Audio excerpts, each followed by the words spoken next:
So last time we talked about Isis and his son and her son escaped Set, and they were protected by 7 jumbo huge scorpions. They went to a village called, or city called, Two Sisters, and they asked for help. A noble woman rejected, and as they had hopeless for the night, there came an old lady in rug, dressed up quite humbly. So the lady said, "I see you are tired and hungry." The woman said, "You can come and stay at my house.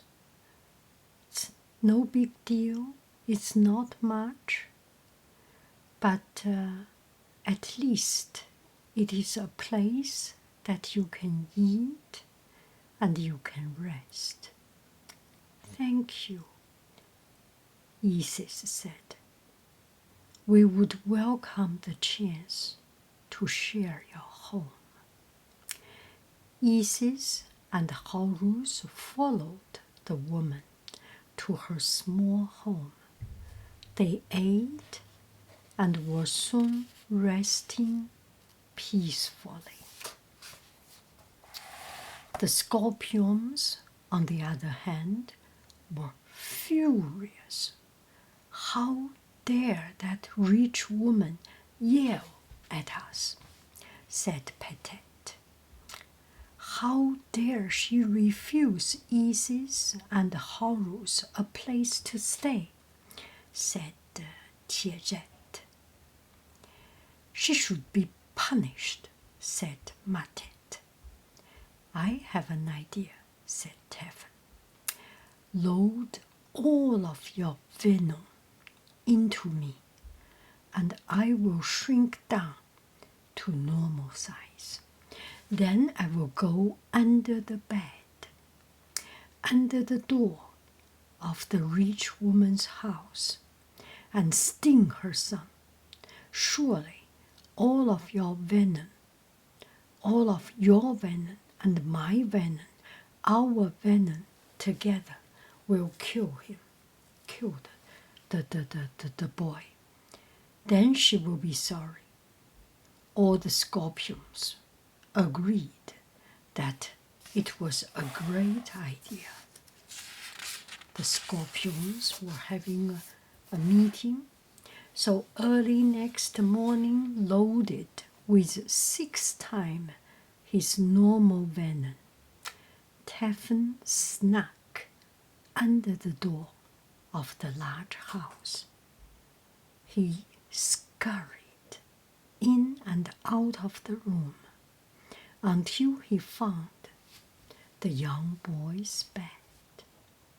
Tevin crawled under the covers and injected all the venom into the boy. "Mama, Mama," the boy screamed. His mother ran into the room and saw her son thrashing around violently. Then she looked down. "A scorpion!" she screamed.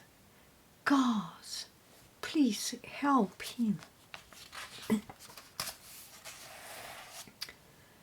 The woman grabbed her son and ran into the street, screaming, "Please help me. My son was stung by a scorpion. He's nearly dead." But her cries were in vain. The village people had seen how the woman had treated Isis and Horus when they were in need. Now every door was closed in her face. "Serves her right," said one village. She deserves it. She doesn't deserve a son anyway, said another. So the woman cried, and the woman's cry woke Isis, who quickly dressed and ran out to meet her. Oh, the poor boy, said Isis when she saw the little boy. I must help him. But that woman was so rude to you, said Bethan. We did this to the boy. We did it, said Tietet, the scorpion. We wanted to seek revenge for you.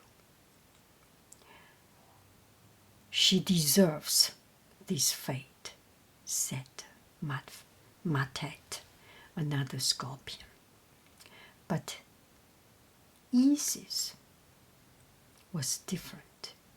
Isis was angry with the scorpions. No, don't do that. No mother deserves to lose her son to your revenge. Nobody. Yeah, I think for me also, every time when I see Sharks game, when I see anything, when we lose, I was sad. And when we win, for example, Shark, when we win, I also have something in my heart. I will say, the other team, they also have moms. They also have mother. Yeah. No mother deserves to lose her son. That is so profound and so touching to hear. No mother deserves to lose her son to revenge. Quickly, we must help him. Go get some barley bread, garlic, and salt. Rub these things all over the boy. Salt, garlic, bread. That's the first time I heard it. By this time, the boy looked like death. Everybody knew that he was beyond saving. Isis, the goddess of magic, knew she could save him.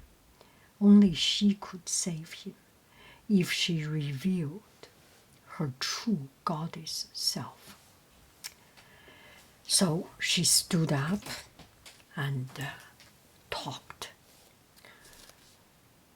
She told the whole city of two sisters. She told the crowd that had gathered, I am the goddess Isis. I can save this boy because Thoth told me the scorpion's secret name. Because I know their names, I can make their venom harmless.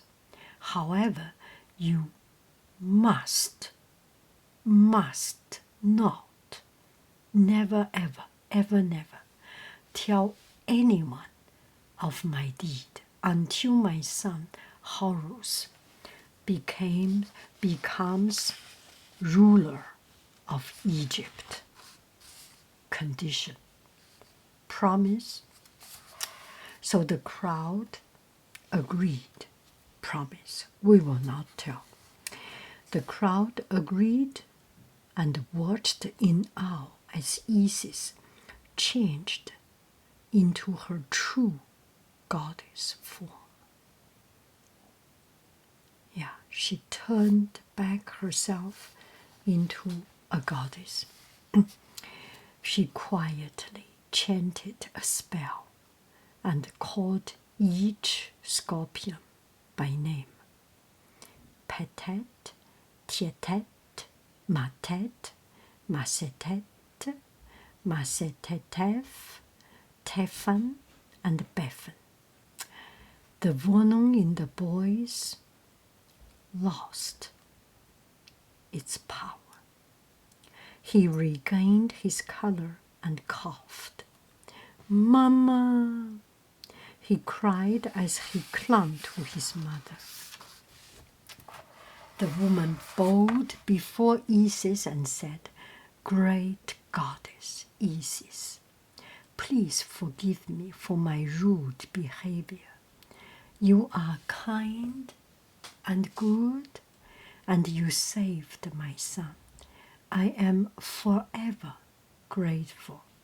I wish for you to have all my possessions, my house, my jewel, and my servants." Isis smiled, looked at the woman and said, "You are forgiven. Thank you for the offer of your possessions. But I do not need them. However, the kind woman I stayed with last night could use your generosity." "Of course," said the woman, the noble woman, the rich woman. She showered the poor woman with riches for the rest of her life. Yeah, this is a consequence. This is causation. Mythology is trying to explain something every time. There is something profound or something that is just magical. You do good deed, you get good result. Isis, Horus, and the scorpions traveled along the banks of the Nile River for many years. Finally, Horus was old enough and strong enough to challenge his uncle Set for the throne. The scorpions were sorry for what they had done to the boy. They remained faithful to Isis forever and ever and ever. That's the story. Mom and daughter escaped, and the boy grown up, and the boy is about to take revenge. Bye-bye, friends. I love you. I really do.